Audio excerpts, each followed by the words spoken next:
What's up, everybody? Doc 1985. There's levels to this. All right, guys, check this out, man. So at this point, Xbox is more of a platform than it is a console, and it's clearly that's the way that they want to go. There's the writing is on the wall, and I always say there's levels to this. I always believe that there's people smarter than me in positions higher than me that hopefully are definitely smarter than me, so they know what the hell they're doing, right? With that being said, last generation, right? I don't even think you can argue it.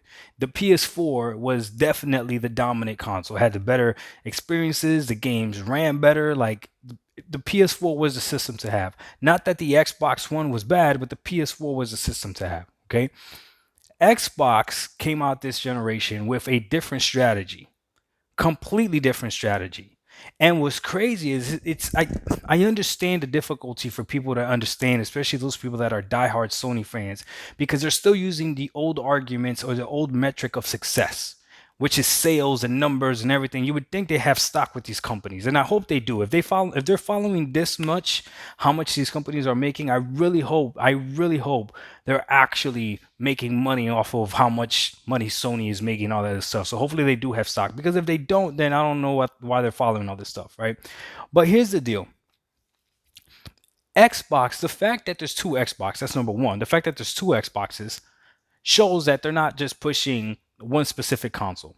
The fact that they flat out told you that you're going to be able to play most of these games on your Xbox One also tells you that yeah, obviously they want to sell the consoles, but that's not their main goal.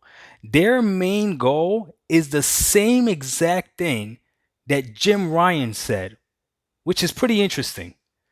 So Jim Ryan came out and said he wants millions of people to play these great games, right? He's talking about PlayStation. He wants millions of people to play these games, right?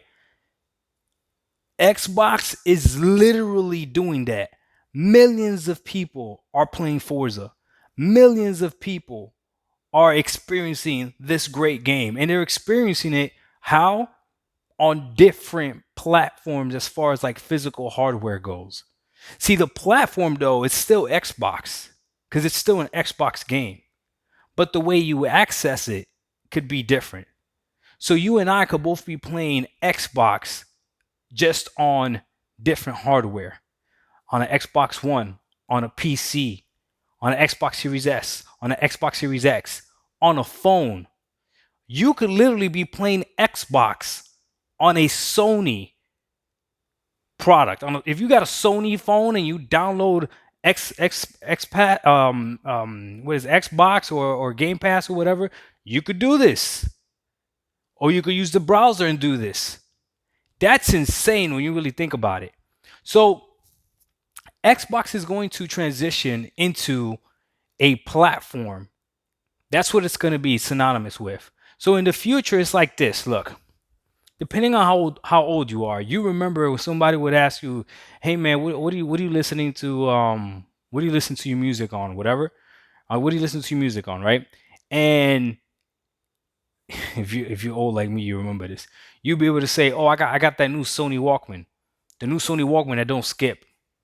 Oh, I bought this Panasonic CD player with the extra buttons on it. Yeah, this one don't skip, whatever, right?" And that's what you were listening to music on. If somebody asks you today, what are you listening to music on? You're still gonna name a platform, but the platform is not actually something physical. The platform is not something tangible that you could touch with your hands. The platform is going to be, what do you listen to music on? I listen to music on Apple Music, Spotify, Pandora, Amazon Music. That's what that's the platform that you're mentioning. In the future, I can see people saying, "Hey, what do you game on?" And instead of saying I game on a PlayStation, I game on an Xbox, I game on Xbox. Meaning Xbox the platform, Xbox the ecosystem. And boy, let me tell you, this is the thing. This is what Microsoft, I believe, understands is that once you get used to something and once you're embedded into something, it's hard for us to leave. We are creatures of habit. So they're making it really enticing for you to join the Xbox ecosystem. They're practically almost giving it for free. Game Pass is almost practically for free. A lot of you guys have plenty of comments I've seen of people that have points and all this other stuff that they get Xbox for free. Again, the Pop Tart joke. Apparently, Man, I go grocery shopping every single week. I have not seen one Pop Tart box yet with the Game Pass logo on it, but I'm looking for them. I promise you. Tell me what flavor it is, because I definitely want it. Anyways, people are crazy out here. Anyways, it makes it easier for you to join this ecosystem. And then the fact that if you play Xbox on your Series X, you can play it on your PC, you can play it on your phone, and now they just dropped XCloud, right? So even if you were thinking, think about this. If you're the person that has an Xbox One and you're thinking about upgrading between the Xbox Series, between the PS5 or the Xbox Series X, right? With XCloud, Microsoft literally just told you, like, yo, don't even worry about getting the Xbox Series X or S. Go ahead and buy the PS5. Go ahead. But check this out. When you see that game that you really want to play on Xbox, just show them Game Pass, $15 a month, and you can play it on your Xbox One on the cloud. Go ahead, get the PS5. Go ahead, don't worry about it. So they prefer to just coexist because they understand that a platform is bigger than a physical product.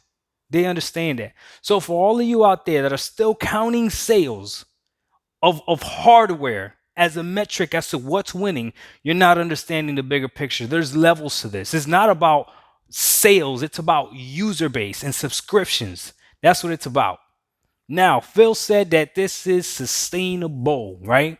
Sustainable. Now, listen, I've said on this channel before, some of these people got these pimp talks. I don't know what sustainable actually means, but I don't have stock in Game Pass. I don't have stock in Microsoft. I don't have stock in Xbox. I wish I actually did. So to me, whether or not it's profitable means nothing. All I'm looking at it is from a consumer base, whether or not this is a value to me. And as of right now, it is a value to me. And here's the problem, right? When I first got into Game Pass Ultimate and Game Pass, a lot of you said Game Pass is full of old games and it's all about quantity, not quality. I remember that. You said that straight out of your mouth. Game Pass is full of quantity, not quality. That's why all these bad games for the subscription, that's what you get. Well, guess what? Forza is a high quality game. Halo is a high quality game. No. Listen. Men lie, women lie, numbers don't lie. Okay? If you play Halo Infinite, you are enjoying yourself. Tell me different. Now, if you want to argue that paying money for a game makes it great, why everybody's complaining about Battlefield? Why is everybody complaining about Battlefield? I wonder. Do you really think that if the GTA trilogy was $120, you really think they would have put more effort into that just because they made it more expensive? You really believe that after what the gaming industry has done to us? The price of a game is not synonymous with the value of the game or the quality of the game. There are shit games out there that are expensive, Cyberpunk, that drop like with no remorse for what your wallet has. And then there's games that are not as much that are freaking gems and you can't even explain it. Halo Infinite multiplayer is free. You don't even need Game Pass. It's literally free. So understand this. If you are still comparing sales as a metric as to who's winning the console wars right now, you do not understand it. Stay in your lane. Stay in your lane, because clearly Microsoft cares about user base more than they do about console sales. If they didn't, they wouldn't allow these games to be played on the Xbox One. They wouldn't allow games to be played on the PC. They wouldn't allow these games to be played on your phone. You literally do not need to buy an Xbox Series console. You buy an Xbox Series console because you want to. And those are the best purchases in life. When you buy something because you want to buy it, not because you need to buy it. I hate buying stuff that I need to buy. I hate it. I want to buy this. Makes it feel better. Look, man, it is what it is. I don't know how much longer. Something's got to give. Something's got to give. One of these companies is going to be in the right, or one of them is going to be wrong. All I know is if I look at everything else, like I said back in the day, if you would have asked me what I listen to music on, I would have told you a Walkman, right? That non-skippable Walkman or a Panasonic non-skippable, right? That's what I would have told you. Today and age, if you ask me what I listen to music to, I'm giving you a platform name, whether it's Spotify, Pandora, iTunes, you know what I mean?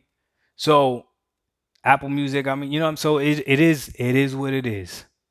Times are changing and Microsoft is changing with it. Other companies are not. We'll see what happens. But at the end of the day, I game on Xbox. And when I say I game on Xbox, that doesn't mean I'm tied to a console. When I say I game on Xbox, that means I game on Xbox on here, on my phone. I game on Xbox on there. I game on Xbox on my PC. I game on Xbox in Illinois when I'm visiting my sons. I game on Xbox everywhere. I game on Xbox on my Surface Pro. I game on Xbox, the platform. And if you don't think that's something powerful, ask a PC player, what do you game on? And I wonder if they answer with you the graphics card that they game on, or if they tell you, oh, I game on Steam. Doc Dog 1985, there's levels to this. We out. Peace.